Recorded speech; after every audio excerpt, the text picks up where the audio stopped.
Ok, bien, todos ustedes, estimados colegas, tengan un muy buenas noches. El día de hoy vamos a ver un tema sumamente interesante, trascendental y sobre todo es un tema muy cotidiano, muy recurrente como nutricionistas que siempre debemos tratar de tener un abordaje integral, ¿no? O sea, realmente como nutricionistas es sumamente importante comprender cómo los alimentos que consumimos, por supuesto, se descomponen y se utilizan para mantener nuestras funciones vitales, como todos nosotros conocemos, ¿no? Y justamente a través de la bioquímica realmente vamos a ser muy capaces de analizar críticamente las necesidades nutricionales de las diferentes personas, independientemente del ciclo biológico, el ciclo de vida en la cual se encuentre, ¿no? Ello va a concatenar con los planes de alimentación, una serie de aspectos que muy bien conocemos. Entonces, la idea de esta ponencia, lógicamente como un elemento introductorio que es bioquímica para los nutricionistas, es ver un poco la función de los macronutrientes, ¿no? Los micronutrientes, pero sobre todo el metabolismo energético, ¿no? Cómo funciona este metabolismo energético en este proceso, ¿no? Entonces, la idea básicamente de esta ponencia es un poco abordar una introducción y una comprensión de lo que es la bioquímica, por supuesto, aplicada a la nutrición, ¿no? Entonces, le doy la bienvenida, por supuesto, a Oshiro, ¿no? Oshiro Kauro, quien va a versar sobre este tema muy, muy interesante. Adelante, Oshiro. Gracias, profesor. Buenas noches con todos. Bueno, no sé si podríamos empezar con la diapositiva. Hablar de la bioquímica para nutricionistas o la bioquímica enfocada en la alimentación es comprender los fundamentos de la nutrición, ¿no? Eh, la bioquímica incluye la comprensión eh, de la química en general, también incluye la comprensión de la química orgánica, la química inorgánica. La segunda diapositiva, por favor. Y la interacción obviamente fisiológica y biológica que tienen los procesos con los elementos, ¿no? Eh, Dentro de la química orgánica, o mejor, dentro de la química inorgánica, nosotros estudiamos, se podrían estudiar, por ejemplo, los metales, ¿no? Eh, Desde un punto inorgánico, obviamente, eh, podríamos saber de que si bien es cierto que hay minerales como el cobre, eh, el magnesio, que se utilizan, por ejemplo, en la agricultura o forma parte de procesos industriales, también podríamos considerar de que hay elementos inorgánicos necesarios para el cuerpo humano, ¿no? Entonces hay, por ejemplo, el hierro no forma o forma parte de un elemento químico de la tabla periódica, pero este tiene, por ejemplo, estados de oxidación distintos, ¿no? El hierro tiene estado de oxidación 2 más y 3 más. Entonces, a la de ver el uso, la utilización biológica, no es lo mismo un hierro ferroso que en estado férreo, ¿no? Esto es por poner un ejemplo de un metal importante para la fisiología humana, ¿no? En la química orgánica, eh, por ejemplo, los, los, los compuestos que tienen cadena carbonada. Es más, ¿no? La química orgánica se basa en el estudio de las cadenas carbonadas de compuestos orgánicos. Aunque originalmente la química orgánica, allá por los años 1823 aproximadamente, se inicia con la síntesis artificial de la urea, porque antes de esa época se pensaba que eh, los compuestos dentro de los seres vivos, ya sean plantas o animales, solo podían producirlos estos. Hasta que Wöhler, un científico alemán, pudo sintetizar la urea, ¿no? Se podría decir que a partir de ese año, siglo XIX, 1823 aproximadamente, se inicia pues la química orgánica, ¿no? química como tal es una ciencia muy amplia y si nosotros incorporamos los biológicos, estaríamos hablando de la bioquímica, ¿no? Como el estudio de las interacciones y procesos químicos dentro de los organismos vivos, ¿no? Entonces, es importante señalar que hay ciertos alimentos que contienen sales, ¿no?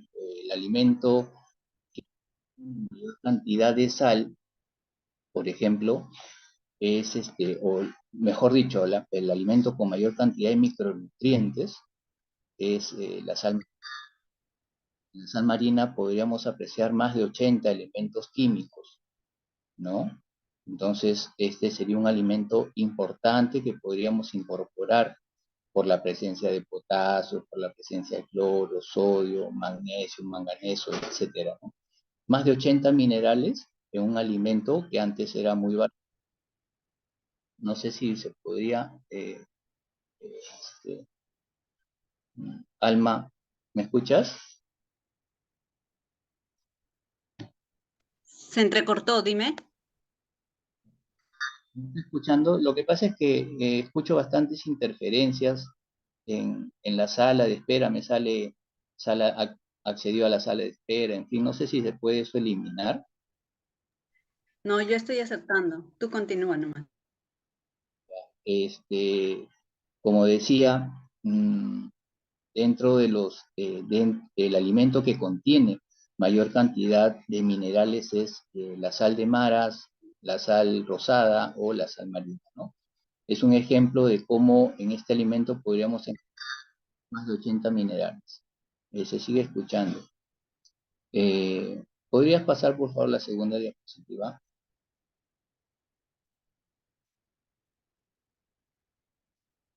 En la química orgánica, solo como una referencia, vamos a encontrar que los compuestos orgánicos o los compuestos que tienen nada presentan eh, una isomería o presentan mucha similitud en cuanto a su estructura molecular o a su forma molecular. Un ejemplo de estas es la glucosa misma, ¿no? Por ejemplo, hay D-glucosa, que es casi la mayoría de glucosa en la naturaleza, y también tenemos, como se puede observar en la imagen, la D-glucosa es una imagen en espejo de la L-glucosa. Entonces, esto se ve mucho, a esto se le llama isómero, y dentro de los isómeros hay diferentes tipos de isomería. ¿Qué quiere decir esto? Que esto es una imagen especular o una imagen reflejada de un espejo en donde las estructuras son muy parecidas pero no son iguales, ¿no? Podríamos decir que esto se parece mucho a la mano izquierda con la derecha, ¿no? Vemos que la mano izquierda y la derecha son parecidas, pero en el molde de la mano izquierda no puede encajar la mano derecha, ¿no? Esto mismo sucede con compuestos orgánicos, como por ejemplo la glucosa y todos en general presentan una isomería óptica, presentan una isomería espacial, ¿no? Pongo como ejemplo la glucosa porque obviamente es uno de los temas, o es, digamos, el compuesto orgánico más representativo. Ahora, a la mano derecha vemos que en realidad la glucosa no se presenta en una forma lineal de arriba hacia abajo, sino que se presenta como un anillo, ¿no? Y este anillo incluso es tridimensional. En la forma cíclica, aparentemente en un dibujo, podría verse que la glucosa es plana, pero sin embargo la glucosa no es plana, sino que tiene un delante, un detrás, y esto le da una característica tridimensional, ¿no? Podríamos ver la siguiente, por favor.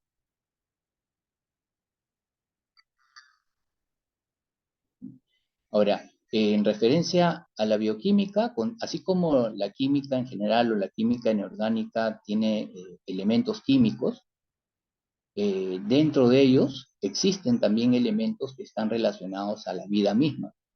Eh, como le decía, la química orgánica estudia los compuestos carbono-carbono.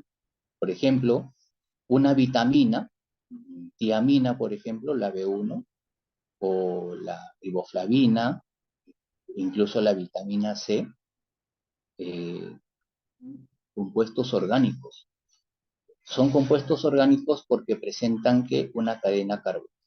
Como en el ejemplo anterior de la glucosa, ¿no? Podríamos decir que es un compuesto orgánico. ¿Por qué? Porque presenta una cadena carbonada. Esta es una característica muy importante, ¿no?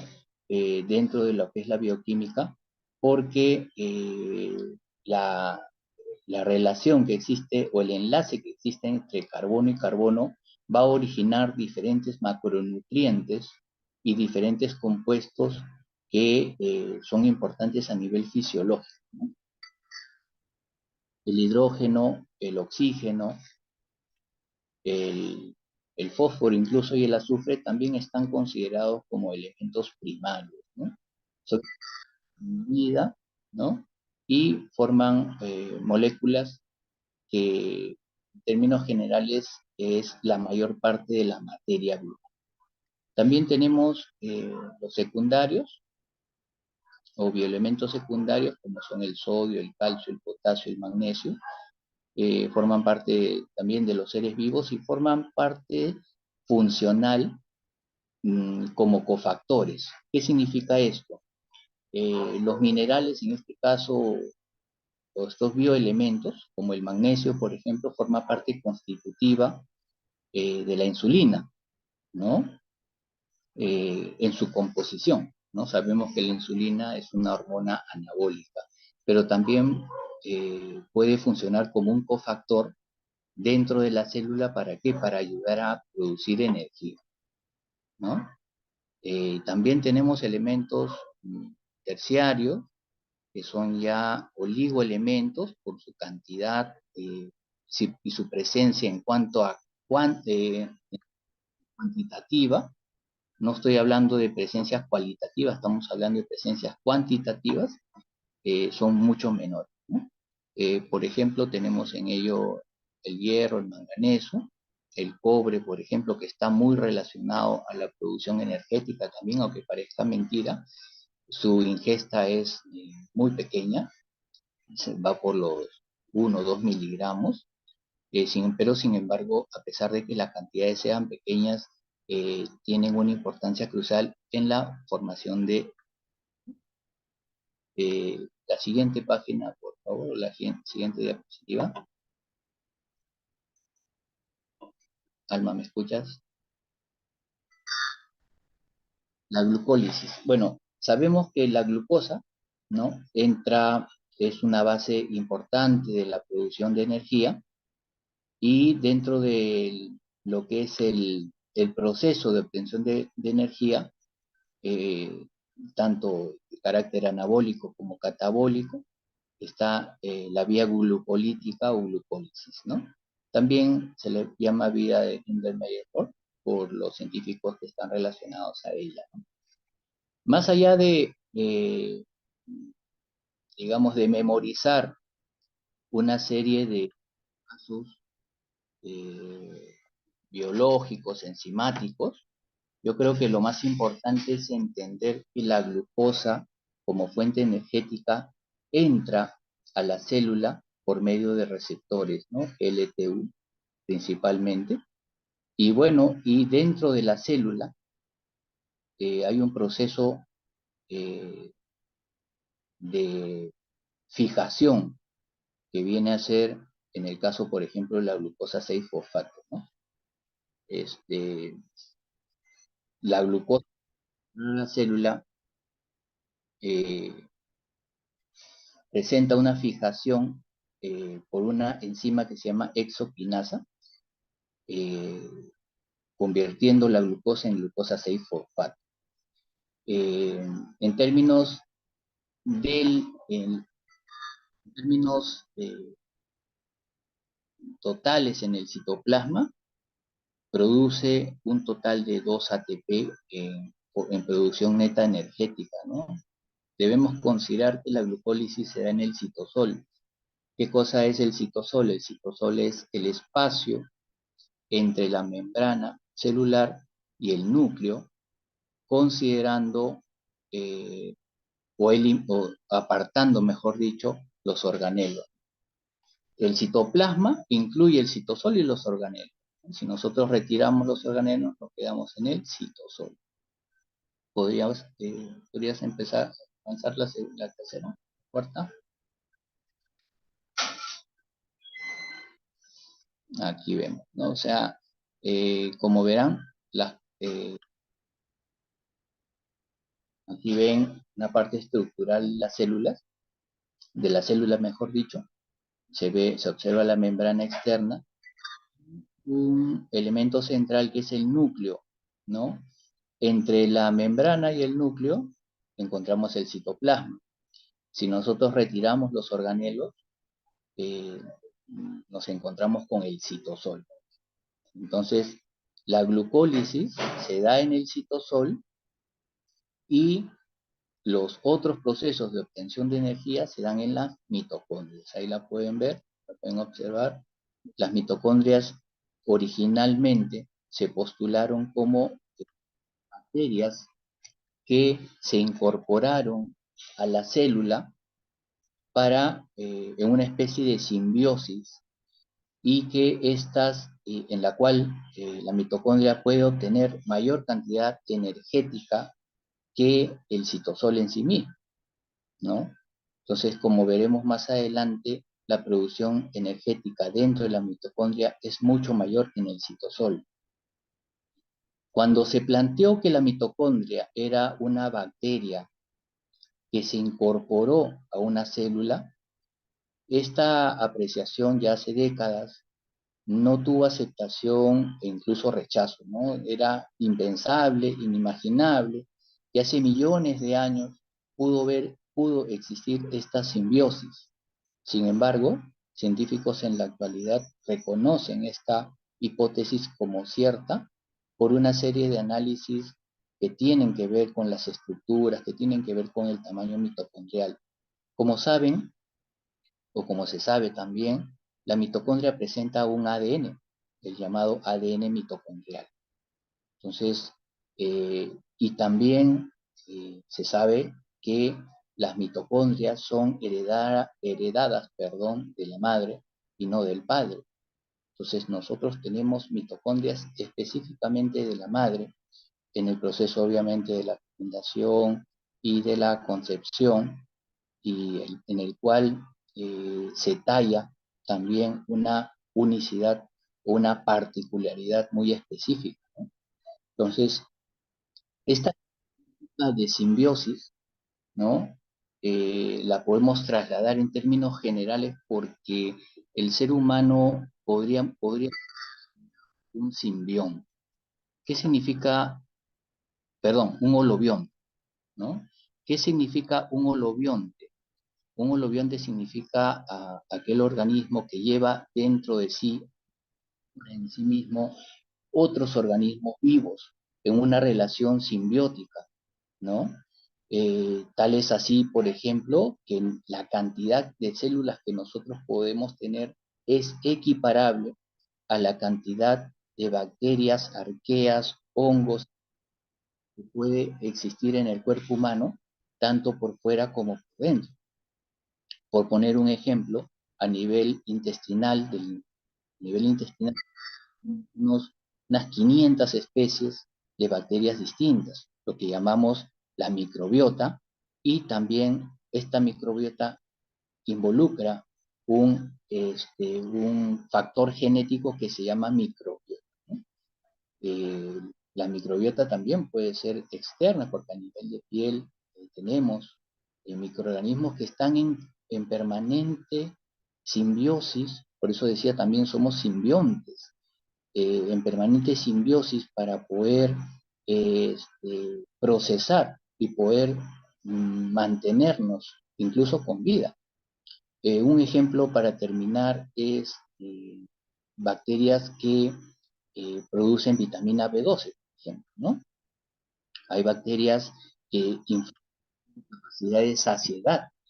A veces las personas que alimentan mucho levaduras por una alimentación altamente refinada, entran en un círculo vicioso de, eh, de querer obtener siempre alimentos que no son los que el cuerpo pide, sino que son las bacterias que están pidiendo alimentos como los carbohidratos refinados, por ejemplo, ¿no?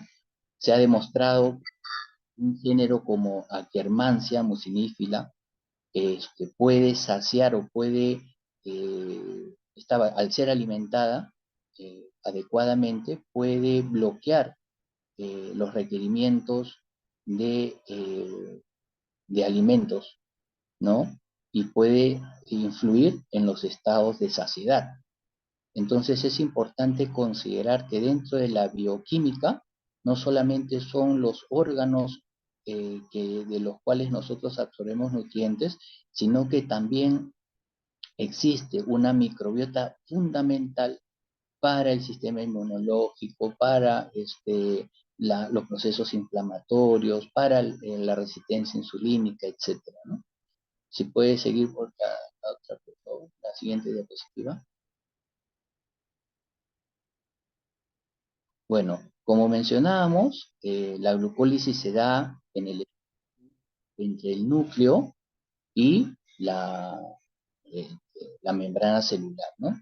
Hago hincapié en este sentido porque después se verá también de que la producción energética mayor se da de lo que ya habíamos mencionado dentro de la mitocondria.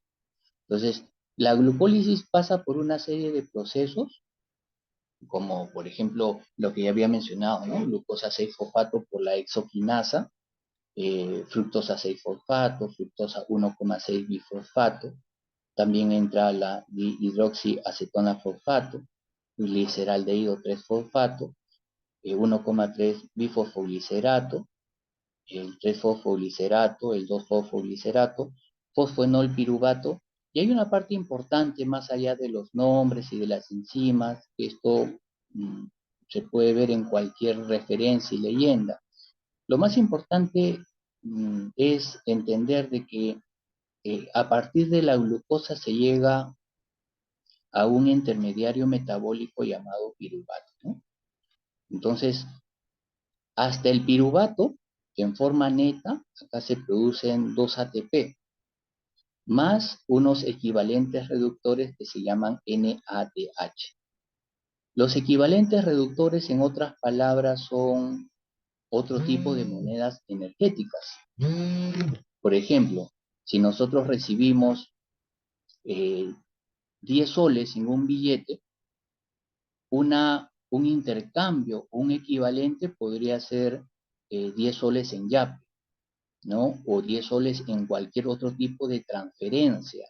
Entonces, lo que sucede mucho en los procesos energéticos es que, si bien es cierto, se producen ATP, también se producen equivalentes energéticos como el NADH y el FADH, ¿no? Entonces, no solamente habría que fijarnos en la producción de ATP, sino también podríamos fijarnos en los equivalentes reductores, ¿sí?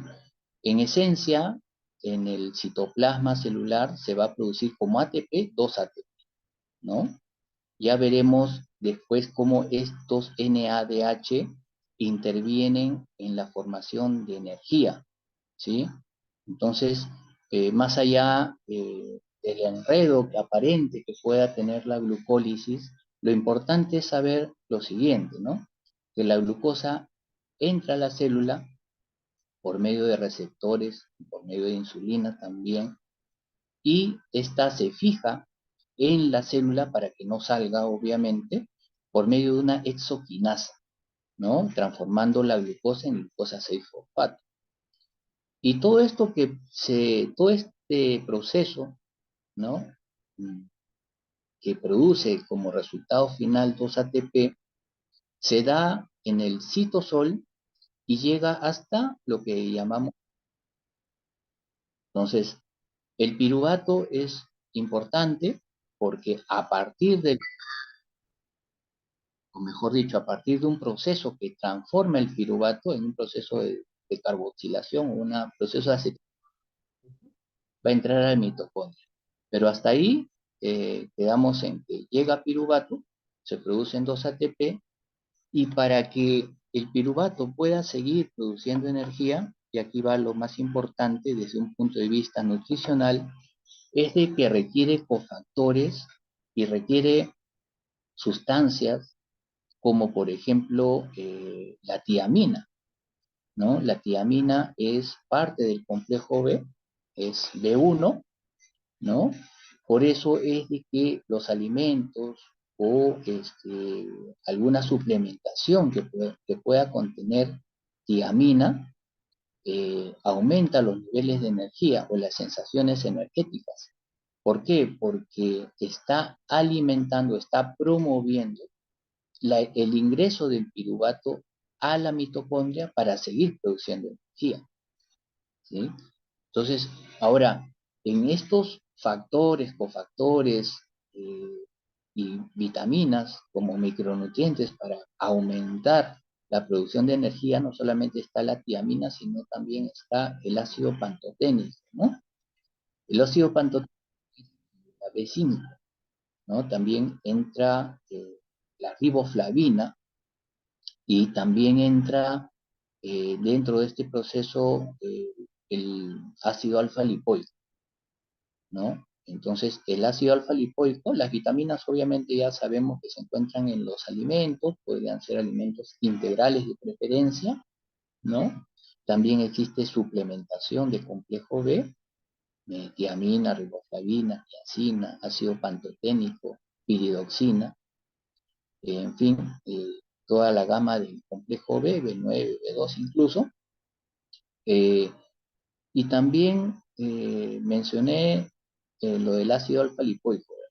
El ácido alfa lipoico también es una sustancia importante dentro del proceso de acetilación, dentro del proceso que permite al piruvato seguir degradándose para poder obtener energía, pero ya a nivel mitocondrial, ¿no? O sea, dentro de la mitocondria vamos a obtener energía eh, ayuda, ¿no? De estos micronutrientes. A veces uno dice, bueno, sí, es bueno el complejo B, el B1 o el B2, o se habla de complejo B, pero en realidad dentro del complejo B existen diferentes formas, ¿no? Y un dato adicional con respecto al ácido alfa-lipoico, que este se puede encontrar en la cáscara de la papa. El problema de consumir la cáscara de la fuente de ácido alfa-lipoico o ácido tioico es de que es la contaminación. Tendríamos que cerciorarnos de que la papa esté cultivada de forma orgánica, sin contaminación ambiental, porque radica en la cáscara, ¿no? Entonces, esto es una fuente importante de ácido alfa-lipoico y que puede mejorar la obtención de energía, ¿no? No sé si podrías aumentar la siguiente diapositiva. Estoy con Alma. Bueno, ahí entramos al ciclo de Krebs. Como les decía, el ciclo de Krebs este, es a nivel mitocondrial, dentro del mitosol, dentro de la matriz mitocondrial, y aquí es donde se obtiene la mayor cantidad energética, ¿no? Si hablamos de 2 ATP, aquí estaríamos hablando de aproximadamente 34 ATP. Más allá de los nombres, por ejemplo, del citrato, del oxalacetato, del succinil-CoA, o si no también del isocitrato, más allá de este conjunto de nombres que podrían ser memorizados a partir del citrato, isocitrato, succinato, alfa-cetoglutarato también. Dentro de este ciclo, lo importante de este ciclo es que vamos a obtener energía, ¿no? Como le decía, el piruvato entra en un proceso de acetilación eh, por procesos también de decarboxilación. Entonces, al entrar el piruvato en el proceso de acetilación, se produce acetil-CoA, ¿no? El acetil-CoA al unirse con el oxalacetato forma citrato. Y si si ustedes ven ahí, el citrato empieza a tener una secuencia de una secuencia bioquímica, ¿no? A través del isocitrato, a través del alfa-cetoglutarato, a través del succinil-CoA, fumarato, malato, hasta otra vez llegar al oxalacetato. Entonces, en este proceso se producen los equivalentes energéticos, como le estaba mencionando, el NADH, el FAD y el ATP mismo, ¿no? Ahora, esto en el ciclo de Krebs dentro del proceso energético es por obvias razones sumamente importante. Ahora, lo que nosotros deberíamos preguntarnos es qué células del cuerpo o qué partes del cuerpo requieren mayor cantidad energética, ¿no? Entonces, mayor cantidad energética por fisiología sabemos que es el miocardio, el tejido muscular del corazón, ¿no? Ese trabajo que involucra la constante palpitación, el constante bombeo de sangre, requiere una cantidad energética mucho mayor que, por ejemplo, un tejido adiposo. Entonces, y también el tejido muscular. El tejido muscular y el tejido cardíaco están llenos de mitocondrias. Ahora, la mitocondria como fuente energética es importante considerar de que es fotosensible. Entonces, a pesar de que obviamente están dentro de la célula, la mitocondria percibe eh, este, rayos solares por una serie de procesos que tienen que ver con la diferencia de potencial, ¿no? Entonces, el fin último de la obtención de energía, en realidad, eh, en resumen, es crear una diferencia de potencial iónico por medio de la presencia del hidrógeno. ¿Ya? Eso lo vamos a ver un ratito, pero lo que sí quisiera rescatar es de que el ciclo de Krebs es fundamental para la producción energética, así como la cadena transportadora de electrones y la fosforilación oxidativa. Entonces, esto nos indica que debemos cuidar, esto nos indica que debemos cuidar la salud mitocondrial, ¿no? Dentro de la salud mitocondrial existen microtúbulos.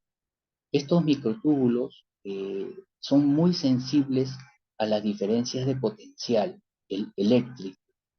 Entonces, ¿a qué va este detalle?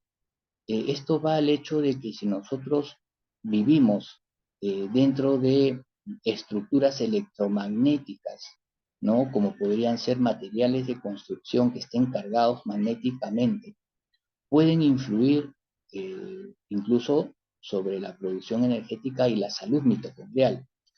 Si pueden observar y después investigar sobre las mitocondrias, sería un punto muy importante para la salud humana, y van a ver también de que la mitocondria se ve favorecida por la presencia de ciertos minerales como por ejemplo el cobre, y acá hay un elemento también sumamente importante que se llama coenzima Q10. No sé si podrías adelantarla o poner la siguiente página o diapositiva, ¿no? Entonces, la presencia de Q10 es eh, altamente necesaria, más aún con la edad, ¿no? Cuando se es joven, la cantidad de Q10 que puede haber en el cuerpo podría ser suficiente. ¿Para qué? Para recibir o para estar involucrado en el transporte de electrones dentro de lo que es la cadena de transporte de electrones mitocondrial. Aquí es donde se forma, no sé si ven lo que se llama matriz, ¿no? Dentro de la matriz, ahí en el lado derecho, ven el ciclo de Krebs, lo que habíamos mencionado, pero los equivalentes reductores pasan por una serie de procesos que tienen que ver justamente entre la matriz mitocondrial y la parte, digamos, externa, entre la primera y segunda membrana, ¿no? Ahí vamos a crear justamente lo que les decía, una diferencia de potencial, una diferencia iónica, para considerar gráficamente qué significaría una diferencia de potencial eléctrico. Es como tener una piedra, por ejemplo, a 3 metros de altura y abajo una rampa, ¿no? O un columpio. La parte alta que reciba este peso de la piedra y en el otro lado una piedra mucho más pequeña. Entonces, la diferencia de altura, en el ejemplo gráfico que quisiera mencionar, la diferencia de altura hace de que exista una energía potencial. Más o menos análogamente sucede con la diferencia de potencial eléctrico, ¿no? Entonces, si en un lado tenemos mayor concentración de hidrogeniones o de que están simbolizados con el H+, en el otro tendríamos una diferencia negativa de potencial, ¿no? Entonces, la diferencia de potencial hace que el, los, eh, los ADP puedan transformarse en ATP a través de los citocromos y a través de las proteínas que se encuentran en la membrana interna. Y desde un punto de vista nutricional, aquí quería mencionar un detalle que es sumamente importante, ¿no? La presencia de la coenzima Q10. Entonces, la coenzima Q10 se forma naturalmente en el cuerpo, pero podemos ayudar o podemos mantener los niveles adecuados de coenzima Q10 a través de una suplementación especialmente para reforzar el trabajo del miocardio, ¿no? El trabajo del miocardio requiere coenzima Q10 y los cofactores antes mencionados. Ya llegado a cierta edad, la producción de Q10 va en descenso, ¿no? Por otro lado, la coenzima Q10 es tan importante para la cadena de transporte de electrones mitocondrial, puede verse afectado por el consumo de fármacos, ¿no? Solo como detalle, por ejemplo, las estatinas, atorvastatina, por ejemplo, simvastatina, bloquean el HMGO reductasa, y al bloquear esta enzima importante dentro del metabolismo del colesterol, también está involucrado o también está impidiendo la formación de Q10. Y coincidentemente, a mayor edad, mayor deficiencia de Q10 y a mayor edad, la prescripción de estatinas como la simvastatina o cualquier tipo de estatina, atorvastatina, va a reducir el nivel de colesterol endógeno y puede disminuir incluso la producción energética a nivel mitocondrial, ¿no? Entonces, cuidar la salud mitocondrial a cualquier edad y en cualquier circunstancia es un objetivo importante desde un punto de vista alimentario, ¿no? Entonces, no solamente esto es un tema de procesos bioquímicos por sí y en sí mismos, sino que están influenciados con la alimentación.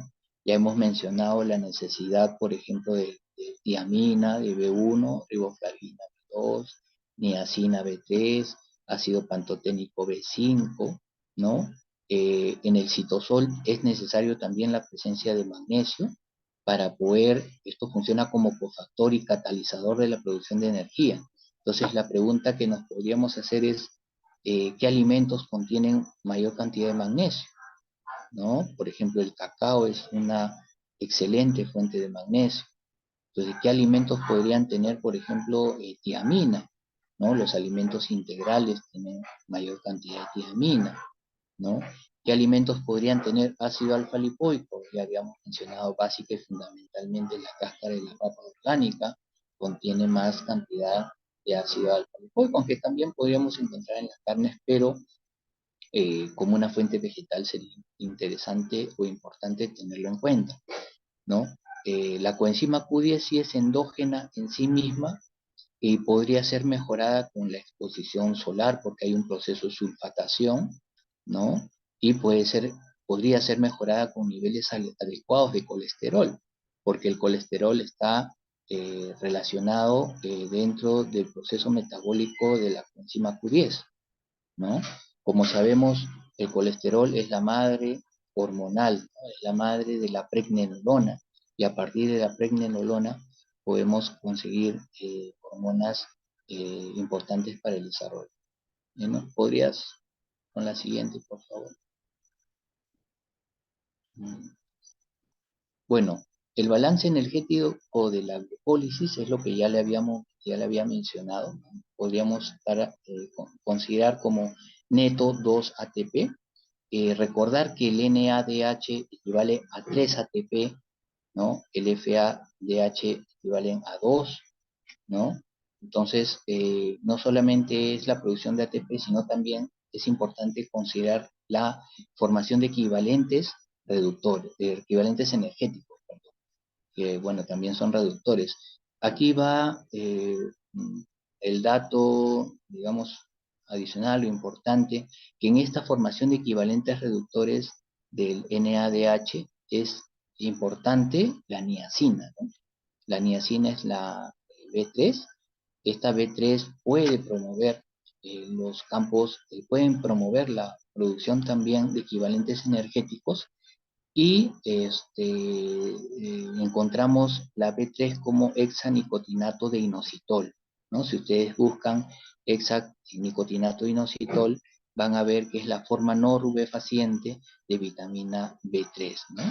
Entonces hay diferentes formas, pero podrían ser una de ellas. También hay la niacina, la niacinamida, pero la que le he mencionado se suele tener mayor aceptación en términos generales a toda edad, ¿no?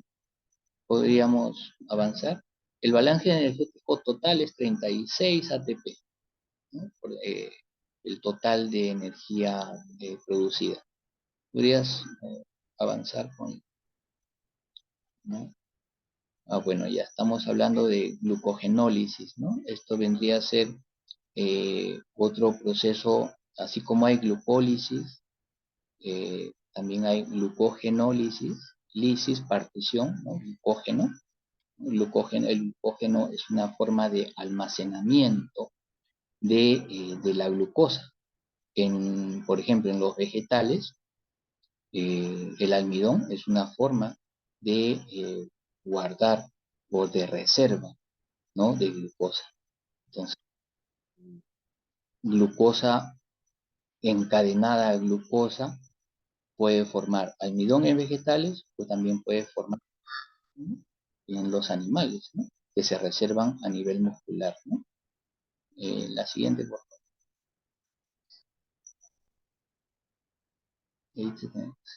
Bueno, acá vamos a hacer un breve paréntesis, si me permiten, 10 minutitos, ¿sí? ¿Les parece? Y nada, y vamos a continuar ahí con algunos aportes más sobre la producción de energía, ¿sí?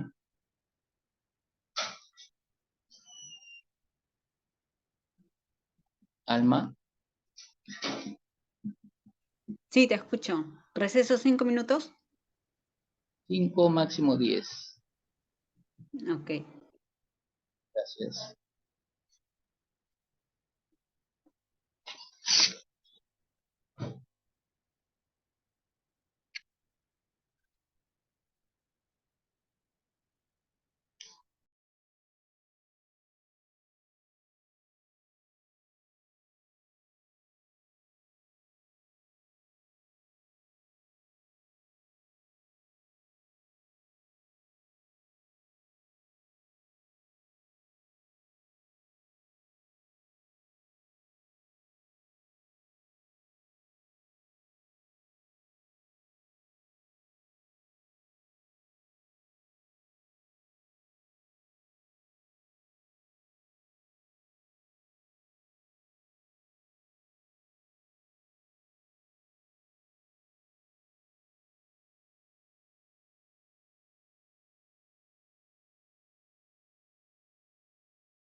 Alma, Alma. Sí, te escucho, ¿Eh? dime. En la célula es importante lo de la célula. No, lo de la célula. Sí. Ya bueno, continuamos. Ahí, La célula. Con la célula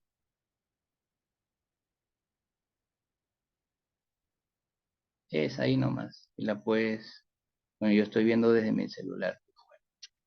Este, eh, bueno, vamos a considerar y hablar sobre otras formas de obtención de energía, que viene a ser lo que ya está bastante difundido sobre la dieta keto, ¿no?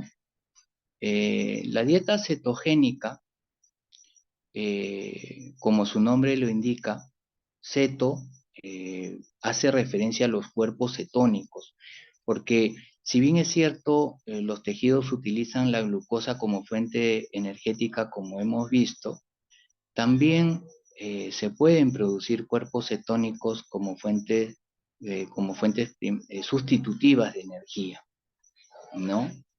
Eh, a veces hay una ligera confusión en cuanto a digamos, al establecer una dieta cetogénica que está basado en alta concentración de grasas y proteínas, ¿no? Entonces, los cuerpos cetónicos, si bien es cierto, son importantes como una variable, como una segunda vía de obtención energética y que puede ser estimulada por ácidos grasos de cadena media. Por ejemplo, el aceite de coco podría estimular la formación de cuerpos cetónicos como base energética sustituyendo a la glucosa, pero el origen eh, esta formación de cuerpos cetónicos no solamente se basa en las grasas y proteínas, sino obviamente en el control de la ingesta de carbohidratos. Eh, Se suele considerar eh, una cantidad limitada de carbohidratos entre 40, hay de 20, 40, 60 u 80 gramos de carbohidratos netos con el fin de promover la formación de cuerpos cetónicos, ¿no?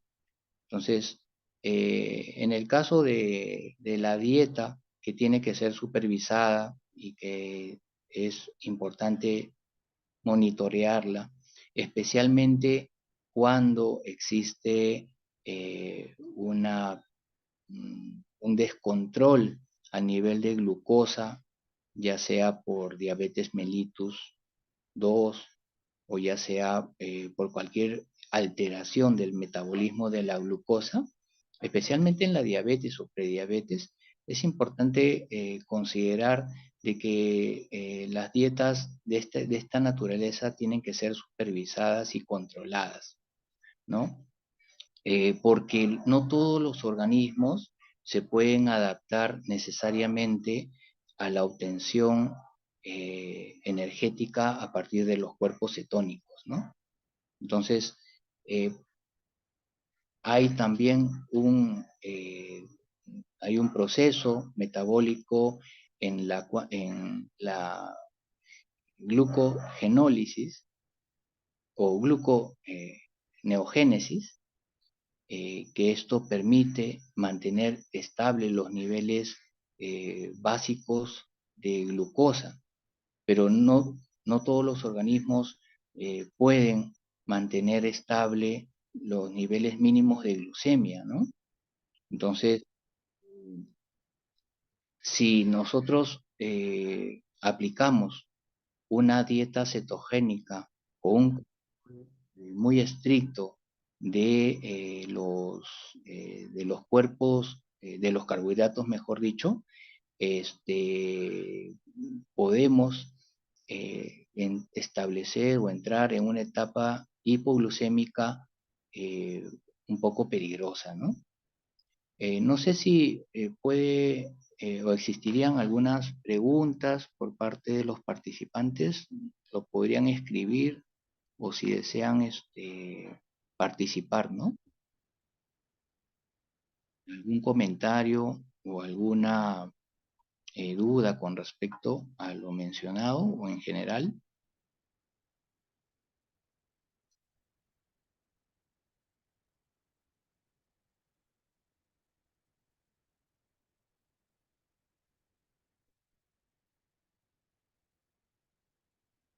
Alma, no sé si puedes abrir los audios o mejor.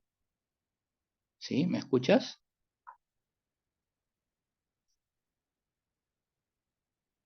Alma. Sí están habilitados.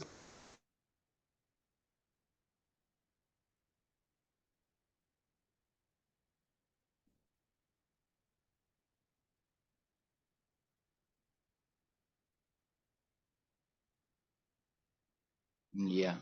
El proceso de ayuno intermitente.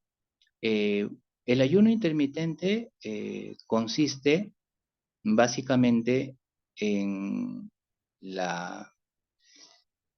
en limitar, ¿no?, los periodos de ingesta de alimentos que pueden ser dentro del día. Por ejemplo, se abren ventanas de 6 horas, ¿no? Eh, Se empieza con 16 más 8. ¿Qué significa 16 más 8? Que la ventana de alimentos está restringida a 8 horas, ¿no? Y las 16 horas son de ayuno. Ese es 16-8. Puede darse de forma interdiaria, ¿no? Hay otro caso en la que se ejecuta planes de 18-6. ¿Qué quiere decir esto? 6 horas de ingesta de alimentos y 18 horas de no ingesta, ¿no? Y incluso sucesivamente hasta 24 y en algunos casos eh, continuamente de 24-0. Pero partiendo del clásico ayuno intermitente, normalmente se abren ventanas de 8, o sea, 16 más 8 o 18 más 6. Eh, y estos se dan de forma interdiaria. Ahora, los, los ayunos intermitentes, eh, vuelvo a repetir, es importante señalar que toda dieta tiene que ser individualizada y personalizada, por si acaso, ¿no? Aquí el objetivo es dar información importante, pero no se pretende sustituir un seguimiento, no se pretende sustituir una asesoría que vaya de acuerdo a los requerimientos energéticos de una persona. Creo que la persona que consultó sobre el proceso ayuno es una dama, ¿no? Entonces, las mujeres, por ejemplo, que tienen cierta tendencia a perder peso de forma, digamos, muy rápida, tienen que tener mucho cuidado en hacer los ayunos intermitentes. No es para todos quienes pueden aplicar ayuno intermitente, por si acaso, pero por norma es eso. Ahora, ¿qué pasa en las 16 horas? Que uno se deshidrata, no come, se desnutre. No tanto es así, ¿no? Porque dentro de esas horas digamos, no ingesta de alimentos, lo que al menos en mi caso personal yo sugiero nutrirse, ¿no? Ahora, nutrirse no involucra no comer, ¿no? Uno puede consumir ciertas bebidas que pueden tener micronutrientes y que no rompen dicho proceso de ayuno, ¿no? Entonces, es, en muchos casos es muy efectivo, ¿no? Eso está demostrado por muchos análisis, incluso en el England Journal ha habido una publicación sobre cómo el ayuno intermitente versus otros tipos de dietas han tenido efectos significativos sobre la reducción de peso. Pero podríamos decir que en términos generales hay que tener cuidado porque el ayuno intermitente no debe ser un proceso de desnutrición, ¿no? Muy por el contrario, uno debe mantener la ingesta de micronutrientes importantes, obviamente esenciales, y que acompañen a este proceso de pérdida de masa grasa, ¿no? No estamos hablando de pérdida de masa general total, porque hay personas que pueden perder masa muscular y no es lo recomendable, ¿no? Entonces, ahí también hay que analizar el tema de la diferencia entre peso y masa, ¿no? Una cosa es peso, otra cosa es masa, ¿no? Masa, para simplificar, como volumen que ocupa uno en el espacio, y el peso en realidad es una fuerza, ¿no? Es una fuerza que genera gravitatoria, ¿no?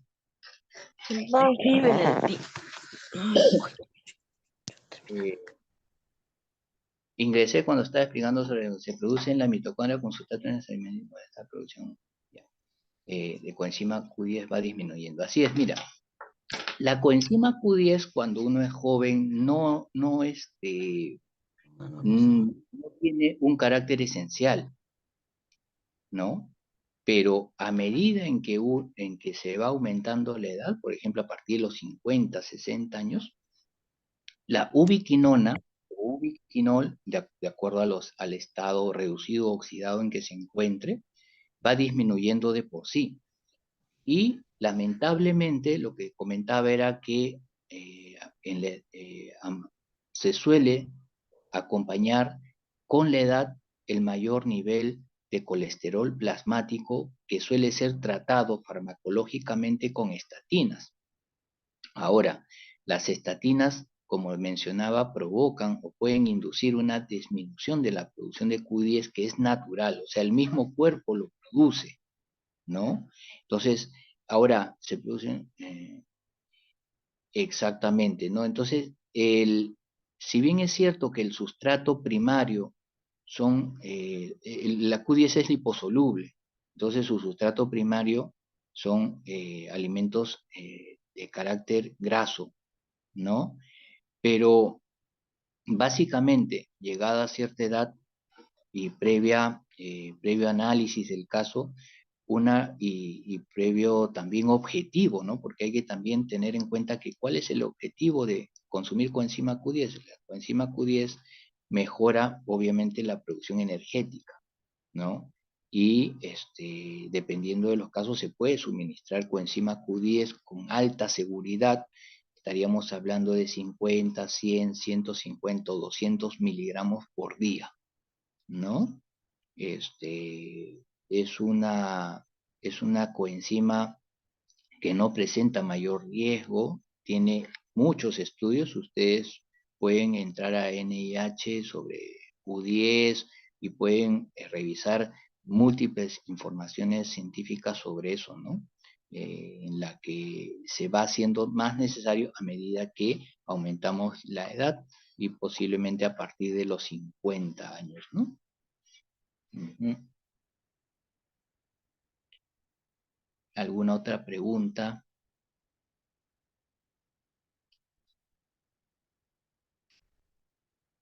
Ya.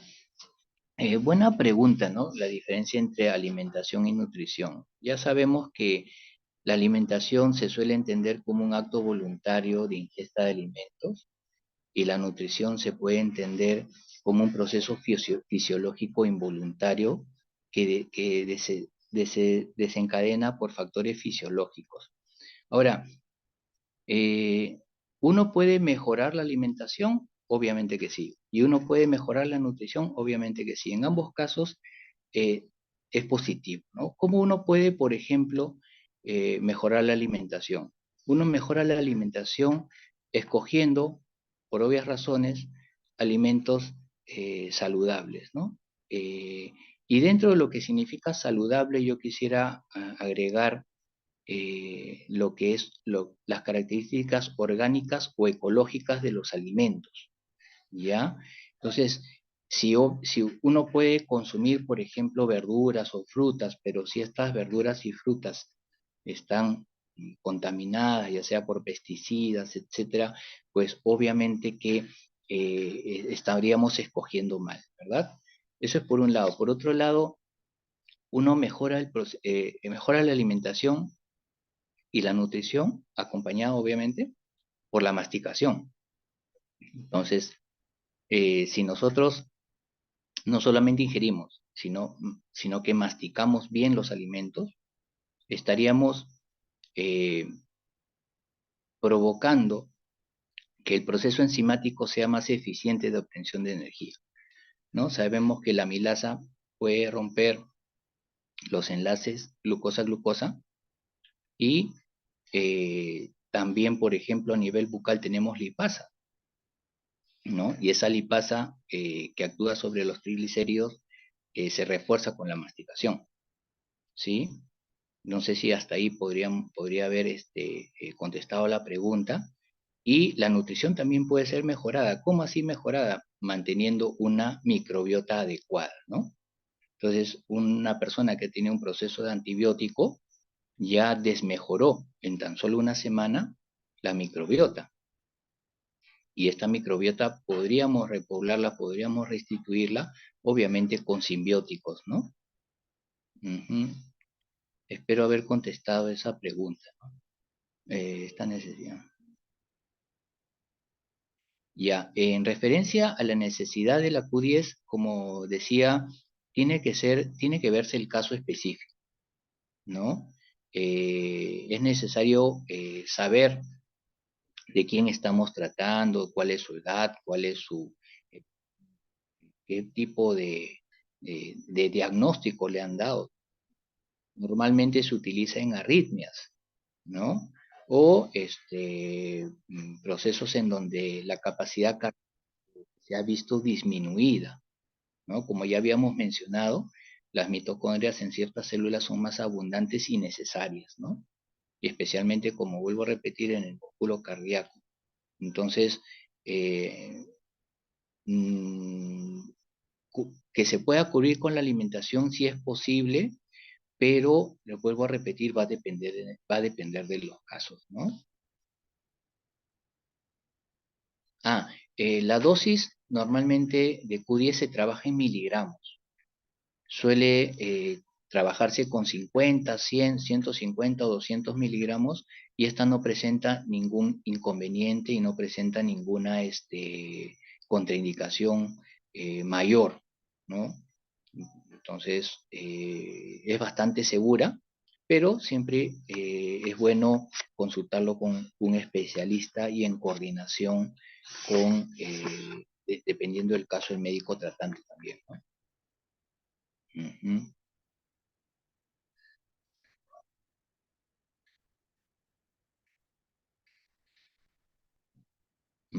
Ya. Eh, el ácido úrico se origina por el metabolismo de las pirinas y de las purinas y pirimidinas.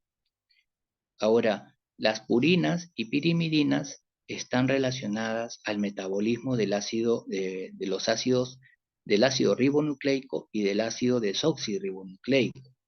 Entonces, no tanto es el porcentaje proteico, ¿no? Sino que tiene que ver mucho ahí eh,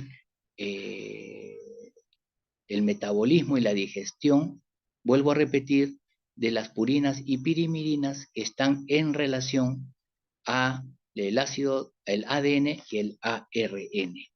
Lo que sucede es que hay una relación ADN ARN proteico, en especial en las carnes rojas, que desfavorece, por ejemplo, el consumo cuando hay un incremento de ácido úrico, ¿no? Entonces, por ejemplo, es importante limitar, desde mi punto de vista, es importante limitar, llegado el caso, el consumo de proteínas, ¿no? Entonces, evitarlo, sí, siempre con el control adecuado de la ingesta proteica y vuelvo a insistir sobre el metabolismo o la ingesta que tenga que ver con las purinas y pirimidinas, ¿no? A ver, la mitocondria. La mitocondria sufre alteración, obviamente, con los productos o los alimentos refinados, ¿ya? Habíamos comentado que la mitocondria es fotosensible, ¿no? Entonces, la exposición solar es muy importante, ¿no? Aunque esta apreciación va a título personal y escape un poco a la alimentación, el hecho de que las personas puedan exponerse dentro de la naturaleza, por ejemplo, el caminar descalzos, favorece el flujo de electrones o favorece, en otras palabras, la descarga eléctrica que todas las personas poseemos, ¿no? Entonces, como había mencionado en algún momento, la bioquímica del cuerpo humano o de los seres vivos en última instancia radica en la diferencia de potencial. Aunque esto, bueno, pueda parecer un poco extraño, la diferencia de potencial se ve a nivel de los campos iónicos que se generan, por ejemplo, en la mitocondria. Pero nosotros también somos un flujo de electrones. Entonces nosotros tenemos carga eléctrica y esta carga eléctrica se puede disipar, se puede equilibrar a través del contacto directo con la tierra, ¿no? Por eso es que en algunas culturas el caminar descalzo mejora los niveles de energía y mejoran los procesos inflamatorios incluso, esto ya demostrado por experiencia científica, demuestra que el flujo de electrones en contacto con la Tierra puede disminuir los dolores, ¿no? Se hizo un experimento a nivel, por ejemplo, de condromalacia o a nivel de rodilla, ¿no? Y estos dolores desaparecen con este flujo de electrones que he mencionado. Y obviamente la mitocondria sí sufre una descompensación, no solamente por azúcares y harinas refinados, sino por la falta o carencia de elementos energéticos naturales, ¿no? Por ejemplo, ¿cuál es un alimento energético natural? Aquellos alimentos que están en proceso de crecimiento. Entonces, los germinados, por ejemplo, ¿no? Eh, pueden transformar, miren, de una semilla a un germinado, la cantidad de vitaminas del complejo B y de vitamina C puede aumentar en 10, 20 o 30 veces, ¿no? Siendo el mismo ser vivo, solo que en diferentes etapas de desarrollo. Entonces, si uno consume alimentos que estén, esto tiene que ver, ya escapa un poco al tema nutricional, pero lo voy a mencionar, ¿no?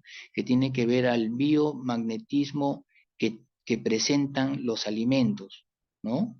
Una cosa es consumir un germinado que esté en proceso de crecimiento con una carga iónica muy elevada versus un alimento pues frito, un alimento horneado, un alimento recalentado, que prácticamente el campo magnético ha sido, digamos, disminuido. Eh, Aclaro que esto ya escapa un poco al campo de la nutrición, pero lo dejo como dato, ustedes lo pueden investigar, hay mucha información científica sobre lo que le estoy mencionando, y bueno, y pueden sacar sus propias conclusiones, ¿no? Ahora, el simbiótico en realidad no es un suplemento. El simbiótico básicamente es la combinación, por ejemplo, entre un probiótico y un prebiótico, ¿no? A veces uno va a la farmacia y dice, deme un probiótico, y le dan pues una ampollita de 5 mililitros con lactobacillus o Saccharomyces. Ese es un probiótico estrictamente hablando, ¿no? Eh, un prebiótico viene a ser la fibra, ¿no? De los vegetales, por ejemplo, que son que viene a ser como el nido dentro del cual alberga o puede albergar la microbiota y puede conducir a una proliferación adecuada de la microbiota. El simbiótico, un ejemplo de simbiótico podría ser el chucrut, ¿no? ¿Qué es el chucrut? El chucrut es una col fermentada, ¿no? Y el chucrut o la col tiene afinidad sobre ciertos tipos de lactobacillus. Saben que en lactobacillus pues hay caseí, acidophilus, etcétera, ¿no? Hay lactobacillus reuteri. Si ustedes revisan, ¿no?, la información científica sobre lactobacillus, se van a dar cuenta de que reuteri tiene efectos fisiológicos muy distintos al caseí o si no también a los acidófilos, ¿no? Entonces, el chucrut, que viene a ser una col fermentada, tiene una afinidad especial sobre el género Lactobacillus, pero a su vez presenta fibra, ¿no? Entonces, ahí tenemos el medio y tenemos la bacteria en sí misma, que al consumirlo estamos, digamos, estamos consumiendo el carrito con el pasajero, por decirlo de alguna manera, ¿no? Mientras que en el probiótico de farmacia solo consumimos al pasajero, ¿no? Cuando hablamos de un chucrut, estamos hablando del carrito con el pasajero. Ambos son mejores que de forma aislada. Un ejemplo más es, por ejemplo, el ejemplo es el miso, ¿no? El miso es un fermento de soya que se utiliza en la gastronomía oriental y justamente cumple una función de simbiótico y forma parte de la alimentación cotidiana, espontánea y natural de zonas azules, como la isla de Okinawa, ¿no? Entonces, este es otro ejemplo muy importante, muy interesante, de cómo un simbiótico puede favorecer la salud en general, ¿no? Estamos hablando de un ejemplo de una zona azul, como les digo, con esperanza de vida de los más altos a nivel mundial, ¿no?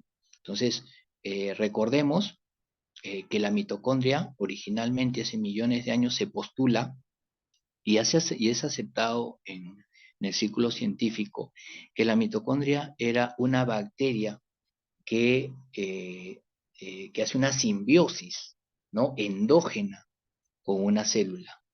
Por eso es que, miren, por eso es que la célula a nivel de citosol, ya le había comentado, produce 2 ATP más 2 NADH, ¿no? Entonces, y sin embargo, la mitocondria en sí misma produce más de 30 ATPs, con sus equivalentes reductores, obviamente, ¿no? Y tiene su propio ADN mitocondrial, ¿no? También, si desean, pueden investigar sobre ese punto y darse cuenta de la tremenda importancia que tiene la salud mitocondrial dentro de la fisiología humana y dentro de la bioquímica humana, ¿no? ¿Alguna otra pregunta?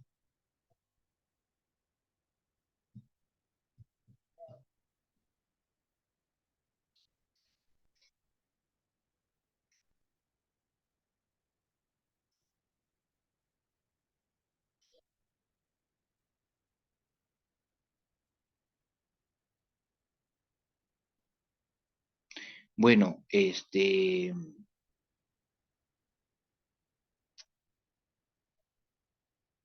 Alma, ¿están ahí? No sé si me escuchas. Sí se escucha. Ya. Bueno, entonces, como si no tienen alguna otra pregunta, como para terminar, ay, no, no salgo. Hay muchas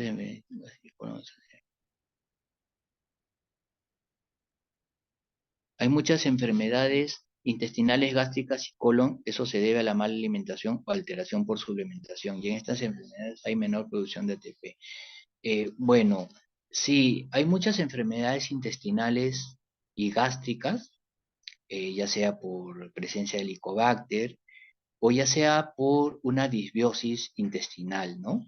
Entonces, Si nosotros albergamos 500 tipos de especies de bacterias a nivel intestino, que le llamamos microbiota, y solo ingerimos unas cuantas y no alimentamos a, digamos, aquellas que pueden ser beneficiosas, porque recuerden que las bacterias también son antiinflamatorias, ¿no? Porque producen ácidos grasos de cadena corta, por ejemplo, ¿no?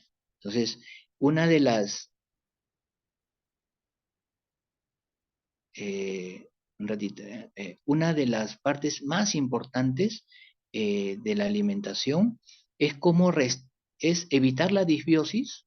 La disbiosis viene a ser una alteración del microbiota humano, ¿no? Porque pueden ser que existan levaduras o algún tipo de hongos que, digamos, las cándidas, por ejemplo, la Escherichia, sobrepasen en UFC o en concentraciones mucho mayores a las bacterias neutras o a las bacterias más beneficiosas.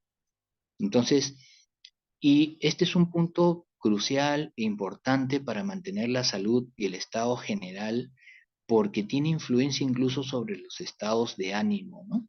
Entonces, si nosotros consideramos de que tenemos alrededor de 500 especies de bacterias a nivel intestinal y de las cuales parte de nuestra alimentación va hacia ellas y debería ir hacia ellas, entonces una de las claves de la salud humana es mantener nuestro tracto intestinal limpio, y no solamente limpio, sino también adecuado para la proliferación y manutención de las bacterias beneficiosas. No quisiera hablar de bacterias malas o buenas porque, por ejemplo, la Escherichia puede ser mala en una sobrepoblación, pero sí es buena porque combate, por ejemplo, los oxalatos, ¿no? La Escherichia combate oxalatos y eso es muy bueno para cierto tipo de personas que tienen que limitar la ingesta de oxalatos por formación de cálculos de oxalato de calcio, por ejemplo. Entonces, decir bacterias malas, yo prefiero decir bacterias beneficiosas, neutras y no beneficiosas, en su calidad de cantidad, ¿no? Estamos hablando de forma cuantitativa, ¿no? Porque no podemos evitar la interacción o la simbiosis con las bacterias. Las bacterias las tenemos en la ceja, en el pelo, en la uña, en cualquier parte vamos a encontrar bacterias. Lo importante no es eso, lo importante no es combatir a todas las bacterias, sino lo importante es crear condiciones a nivel de colon para que las bacterias más beneficiosas proliferen sobre las no tan beneficiosas o en todo caso pueda limitarse la cantidad, porque sabemos de que, por ejemplo, ¿no? Pasamos ciertas UFC de colonias de Escherichia, tenemos una infección, pero pero tratar la infección no significa eliminar todas las Escherichias, no lo vamos a poder conseguir, ¿no? Entonces, una base fundamental de la salud humana es entender que si controlamos la cantidad de colonias de ciertas bacterias y mejoramos la de otras, podemos obtener más salud, ¿no? En referencia al ATP, bueno, el ATP estaría influyendo en todo en realidad, ¿no? Las enfermedades influyen sobre la producción de ATP definitivamente, ¿no? Esto, bueno, ya, ¿cuántas veces es recomendable comer al día? Creo que la respuesta incide sobre lo anterior o en algún caso mencionado. Todo esto es evaluado de forma individual y personal. eh, digamos, solo lo pongo como ejemplo, pero no estoy diciendo que así sea en todos los casos. Una persona no es lo mismo una persona que trabaja sentada en oficina, bajo techo, ¿no? Que imaginen, ¿no? Disculpando, pero que coma 3 veces al día con 2 colaciones, es prácticamente encaminarlo hacia la enfermedad, ¿no? Entonces, yo creo que en ese caso, 3 comidas principales o 2 colaciones, etcétera, no le iría muy bien a una persona pues de 30 o 40 años oficinista o que trabaja en oficina bajo techo 8, 9 o 10 horas, ¿no? Y sin embargo, podría ser otro tipo de trabajo en la que sí requiere mucho más alimentos, podría requerir 3 veces comida, etcétera, ¿no? Entonces, yo creo que hay que individualizar, personalizar la alimentación de todas maneras, ¿no? Alergia a la vitamina B12. Bueno, no conozco ese caso, no, tendríamos que ver quién es la persona, en qué caso ha podido manifestar una anafilaxia o una alergia supuestamente a la vitamina B12. Miren, la vitamina B12 hay, como sabemos, sublingual, hay intramuscular, ¿verdad? Hay metilcobalamina, cianocobalamina, etcétera. Y sabemos de que la vitamina B12 se produce también a nivel de microbioma, ¿no? La vitamina B12 es producido por bacterias en los mamíferos, ¿no? Entonces, si bien es cierto, puede encontrarse en la carne como depósito de B12, es importante también considerar de que esto se regula a nivel bacteriano, por un lado. Por otro lado, la vitamina B12 está en relación a una proteína que se llama factor intrínseco.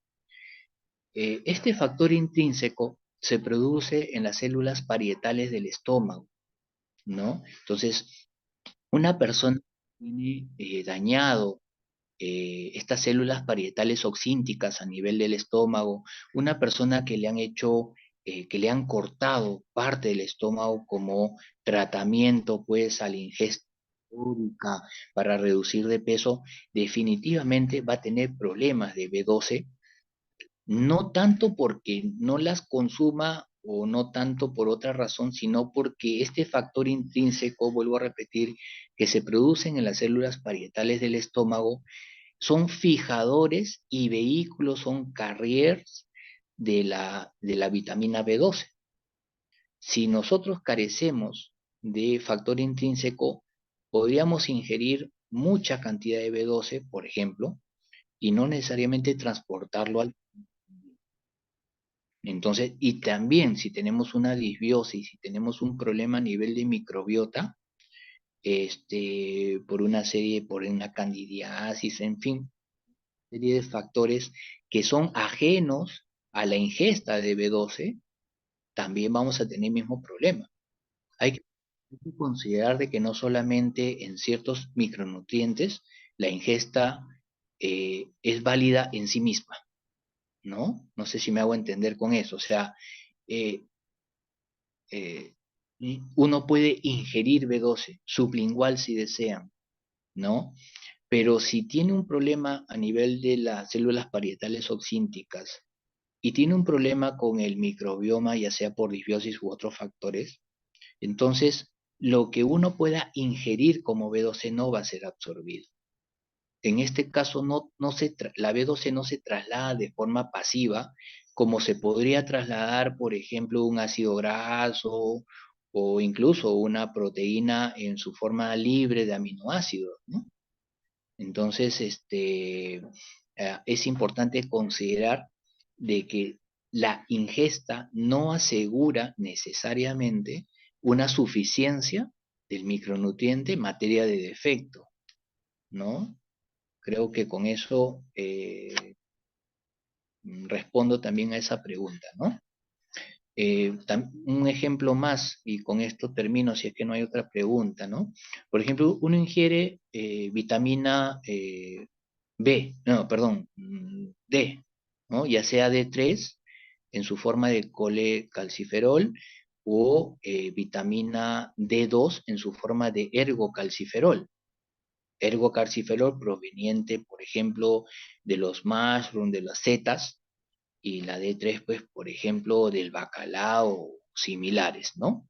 Entonces, uno lo puede ingerir, pero si uno tiene un problema hepático, una hepatopatología, uno tiene una insuficiencia renal crónica o aguda, no se va a activar la vitamina D. ¿Por qué? Porque la vitamina D que nosotros ingerimos en su forma de ergocalciferol o colecalciferol no es activa. La forma activa es calcitriol, ¿no? En la forma activa es 1,25 OHD3. En la forma no activa es 25 OHD3. ¿No? Son, digamos, si bien es cierto, es la misma sustancia, pero son diferentes en su forma biológicamente activa. Por eso la importancia de la bioquímica para el nutricionista, como en un momento comenté, ¿no? Entonces, no, la ingesta no es necesariamente suficiente, dependiendo del caso, para suplir una necesidad fisiológica, por ejemplo, de vitamina D3 o de calcitriol, ¿no? Porque hay procesos fisiológicos, metabólicos necesarios en ese caso y en muchos, para que estos micronutrientes puedan estar de forma activa y obviamente cumplir su función, ¿no? La glutamina que también, ya, la glutamina a nivel intestinal es un protector básicamente de la luz o de los enterocitos, ¿no? Actúa como un aminoácido de intercambio a nivel de enterocito y que puede, junto con otras acciones, junto con otras decisiones nutricionales, que pueden restaurar la permeabilidad intestinal, ¿no? La glutamina es importante para restablecer la permeabilidad intestinal que está asociada a colon irritable, a síndrome de Crohn, o si no, incluso alergias de naturaleza digestiva o alimentaria, ¿no? Porque también tenemos alergias, qué sé yo, por aspiración o inhalación de polen, y eso es otro tema, ¿no? Porque ahí está interviniendo la vía aérea, ¿no? Pero bueno, incluso en la vía aérea podemos tratar una alergia a través de la alimentación, en fin. Pero sí, me parece importante el consumo de glutamina en el caso de permeabilidad intestinal o tratamiento de recuperación de la permeabilidad intestinal que está asociado, como vuelvo a repetir, a enfermedades autoinmunes, que está asociado al síndrome de Crohn, colon irritable, etcétera, ¿no? Ojo que las enfermedades autoinmunes están bastante relacionadas con una disbiosis intestinal y una permeabilidad a nivel de los enterocitos, ¿sí? Bueno, yo creo que he tratado de abreviar y de de dar respuestas que puedan servirles dentro del campo de la alimentación y la nutrición. Esto es un tema mucho más amplio, podríamos quedarnos horas de horas.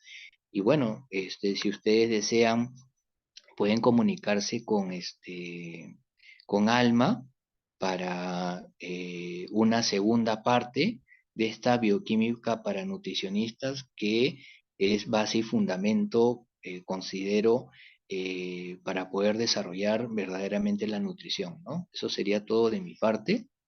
Y bueno, muchas gracias a todos y nada, si desean una Oshiro, próxima. Ah, Oshiro, quisiera hacer una última pregunta. Entonces, ¿tú crees que todas las universidades, o bueno, más que todo institutos, eso sería un fundamental, ¿no? Para todo nutricionista? Porque por creo que es supuesto. más detallado en lo que es bioquímica, bueno, laboratorio, eso, ¿no? Exacto, sí, porque como vemos en todas las respuestas o todas las interrogantes está relacionado la parte bioquímica y podemos dar una respuesta, digamos, objetiva y a partir de ahí, ¿no? Considerar ese dato para modificar parte de la alimentación, ¿no? Entonces, yo creo que es importantísimo ese punto.